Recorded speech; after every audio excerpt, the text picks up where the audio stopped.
Hello, awesome people. Welcome to DIY Solar Homestead. So I found 2 sites on companion planting. Of course, I got to share them with you. We got numerous trays out so far.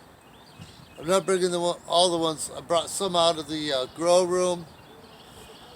Get acclimated to the wind, the sun. We had a little bit of sun today since I got home from work.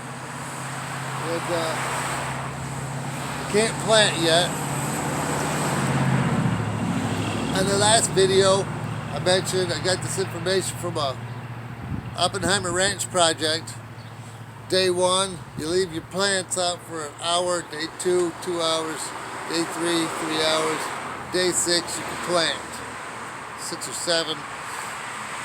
That way they get used to the sun, but they don't end up wilting. Some wilt and die, but I'm acclimating. Some have been out for 4 hours, or 4th day now.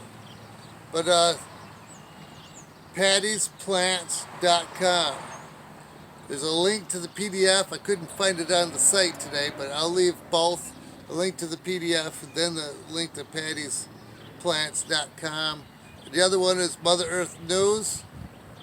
I'll leave the link to the page.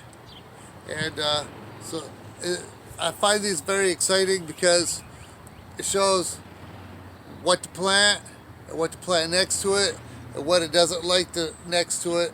So it's likes and dislikes. And I appreciate the extra part that says it makes it taste much better with much better flavor if you have companion plants. It's pretty interesting. So I guess that's it. So cut it right there. I don't know what else to say other than I hope you all have a nice solar panel day.